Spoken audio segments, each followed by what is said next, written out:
আসসালামু আলাইকুম। আজ আমরা দেখব কিভাবে আমরা হোম ট্যাবের ভিতরে স্টাইল এবং এডিটিং গ্রুপটা কাজ করতে পারি। তো প্রথমত আমরা দেখিয়েছি যে ক্লিপবোর্ড, ফন্ট, প্যারাগ্রাফ এগুলো কিভাবে কাজ করে। তো আজকের কাজটা হবে কিভাবে আমরা স্টাইলস এবং এডিটিং গ্রুপটা কাজ করে। তো তার সুবিধাটা আমি কিছু নমুনা আগে থেকেই করে রেখেছি। তো আপনারা প্রথমত স্টাইল গ্রুপে আসার পরে বিভিন্ন ফন্ট দেখতে পাচ্ছি আমরা।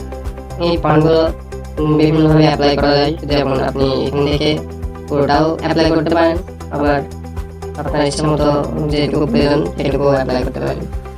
মূলত আপনি হেডিং বানাতে পারলে হেডিং বানাতে পারেন, টাইটেল বানাতে পারলে টাইটেল বানাতে পারেন, এরকমভাবে এটা কাজে লাগে আর কি। তো আপনি চাইলে এখান থেকেও চেঞ্জ করতে পারেন, আবার চাইলে যে অ্যাপ্লাই স্টাইল এখান থেকেও চেঞ্জ করতে পারেন। তো আমি যদি হেডিং অন দিই তাহলে এভাবে এটা হেডিং হয়ে যাবে। আবার যদি এটাই আবার বিভিন্ন স্টাইল অ্যাপ্লাই করি তাহলে এটা বিভিন্ন স্টাইলে অ্যাপ্লাই হয়ে যাবে। তো এই হলো স্টাইল গ্রুপের ফন্টের কাজ। আসলে এখানে আর কোনো কাজ নেই। তো আমি কন্ট্রোল জেড দিয়ে আনডু করে ফেলছি। এখানে আসলেও আপনি অনেকগুলো অপশন যে চেঞ্জ স্টাইল, এই যে স্টাইল সেট, কালার্স, আপনি কোন কালার দিতে চাচ্ছেন, কোন ফন্ট ব্যবহার করতে চাচ্ছেন, প্যারাগ্রাফ কেমন হবে সেট আপনি ডিফল্ট ভাবে সেট করতে পারলে ডিফল্ট ভাবে সেট করবেন। ওকে, তো এই ছিল স্টাইল গ্রুপের সামান্য কিছু। এখন আসি ফাইন্ড এর কাজ। ফাইন্ড মানে হলো খোঁজা। ফাইন্ড মানে হলো কোনো লেখাকে আপনি খুঁজতে চাচ্ছেন, খোঁজার দরকার হলে আপনি ফাইন্ড করবেন। তো ফাইন্ডে আপনি ক্লিক দিলেন, ক্লিক দেওয়ার পরে আমি এখানে লিখলাম কম্পিউটার। আপনি দেখতে চাচ্ছেন কম্পিউটার কোন জায়গায় আছে।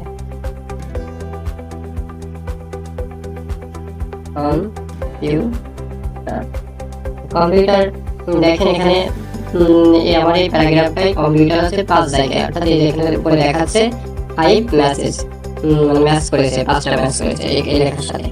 তো আপনি যদি ফাইন্ড করেন তো আপনার প্যারাগ্রাফে যতগুলো টেক্সটই থাকুক না কেন, যত পেজই থাকুক না কেন, 200 500 যত পেজই থাকুক, আপনার এখানে লিখলেই অটোমেটিক্যালি এখানে শো করবে কয়টা আপনার এই নামে কয়টা আছে। এখন যদি আমি এখানে হাউ খুঁজতে চাই, হাউ কতবার আছে, মানে হাউ এখানে একবার আছে। আবার যদি আমি এখানে খুঁজতে চাই ইউজড, তাহলে ইউজড কতবার আছে দেখব। অথবা আপনি এমন করলেও হবে যে এখান থেকে সিলেক্ট করবেন, সিলেক্ট করে কন্ট্রোল সি দিয়ে কন্ট্রোল ভি মেরে দেবেন। ওকে, ইউজড লিখে দিই আমরা, ইউজড। তো ফাইন্ড আরেকভাবে করা যায়, যেমন এখান থেকে আমি কন্ট্রোল যদি এফ দিই, কন্ট্রোল এফ দিলেও এই অপশনটা চলে আসবে। কন্ট্রোল কিবোর্ডে কন্ট্রোল প্লাস এফ হলো ফাইন্ড, মনে রাখবেন কিবোর্ডে কন্ট্রোল প্লাস এফ হলো ফাইন্ড। তারপরে আসি রিপ্লেস। রিপ্লেস হলো আপনি দেখা যাচ্ছে যে কম্পিউটার এরকম 200 পেজের ভিতরে আপনার হচ্ছে 1200 পেজের ভিতরে প্রায় 500 জায়গায় আপনি কম্পিউটার নামটা দিয়েছেন। এখন এই কম্পিউটার নামের জায়গায় আপনার শুধুমাত্র হচ্ছে মোবাইল ফোন হবে। তো এই মোবাইল ফোন নামটা দেওয়ার জন্য আপনাকে রিপ্লেস করতে হবে, অর্থাৎ প্রতিবার আপনি খুঁজে খুঁজে একটা একটা করে চেঞ্জ না করে একবারে চেঞ্জ করবেন। তো তার জন্য আপনার রিপ্লেস ব্যবহার করতে হবে। তো রিপ্লেস ব্যবহার করার জন্য আপনার কন্ট্রোল এইচ এ চাপ দিলেই রিপ্লেস বাটন চলে আসবে। কন্ট্রোল প্লাস এইচ হচ্ছে কিবোর্ড শর্টকাট। তো এই যে রিপ্লেস বাটন এখানে পাবেন আপনি। এছাড়াও ফাইন্ড যদি ওপেন থাকে তাহলে এই যে ড্রপ ডাউন কিটা ক্লিক দিয়ে রিপ্লেস বাটন দিয়ে যাবেন। তো এখান থেকে প্রথমত আমার কাজ হলো কম্পিউটারটা সিলেক্ট করা, রিপ্লেস আসবো, মূলত আমি এটা কেটে দিলাম। রিপ্লেস আসার পরে এখান থেকে আমি কম্পিউটার লিখবো, মানে আমি কি চেঞ্জ করবো, কোন শব্দটাকে চেঞ্জ করবো সেটাকে লিখতে হবে। তাহলে আমার কম্পিউটার শব্দটাকে চেঞ্জ করে আমি ওই জায়গায় লিখবো হলো মোবাইল ফোন।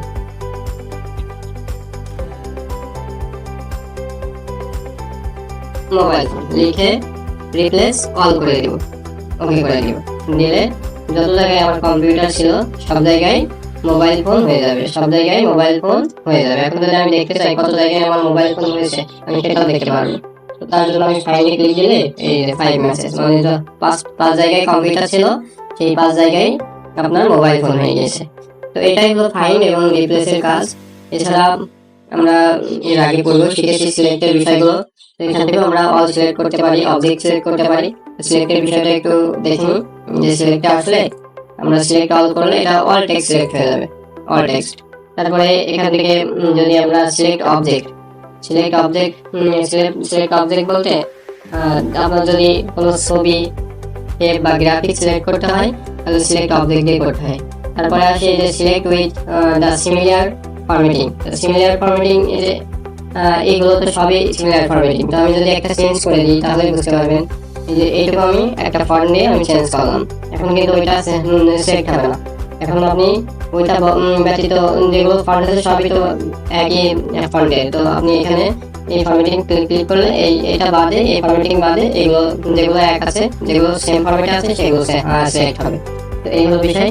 আর একটা বিষয় আছে এখানে, সেটা হলো এই যে সিলেকশন প্যান, অর্থাৎ আপনার যদি ওয়ার্ডে পেজে কোনো হচ্ছে শেপ, ছবি কিংবা এছাড়াও কোনো গ্রাফিক্স থাকে সেগুলো আপনি সিলেকশন প্যানের মাধ্যমে কন্ট্রোল করতে পারবেন। শুধু একটা পেজ না, এখানে পুরো ওয়ার্ড ডকুমেন্টের ভিতরে যদি থাকে তাহলে আপনি কন্ট্রোল করতে পারবেন। সেটা হলো সিলেকশন প্যানে ক্লিক করবেন। সিলেকশন প্যানে ক্লিক করলে দেখেন এখানে আমার পিকচার এবং ওভাল দুইটা শো করছে। যদি আমি চাই যে এখানে আমার 100টাও শো করাতে পারে, তো আমি যদি চাই যে না আমার ওভালগুলো শো করবে না, তো আমি ওভালগুলো এখান থেকে কেটে দিতে পারি, তাহলে এটা চলে যাবে। আবার যদি এখানে চেক মার্ক করে দিই তাহলে এখানে আবার ওভালটা চলে আসবে। আবার যদি পিকচারটা আমি হচ্ছে এখান থেকে হাইড করে দিই, হাইড করে দিতে পারবো। আবার যদি এখান থেকে চেক মার্ক দিয়ে দিই আবার শো করবে। তো এখানে যদি এমন হয় যে আমি সবগুলো হাইড করবো, যতগুলো গ্রাফিক্স আছে, পিকচার আছে, শেপ আছে, সব হাইড করে ফেলবো, তাহলে এখান থেকে হাইড অল করে দেবো। আবার যদি যতগুলো আছে সবগুলো শো করাতে চাই তাহলে শো অল করে দিব।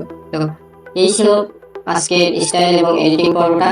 এবং আমি গতকাল ইনসার্টের পেজ টেবিল এবং ইলাস্ট্রেশন যে গ্রুপগুলো 3টা আছে সেই 3টা দেখানোর চেষ্টা করবো।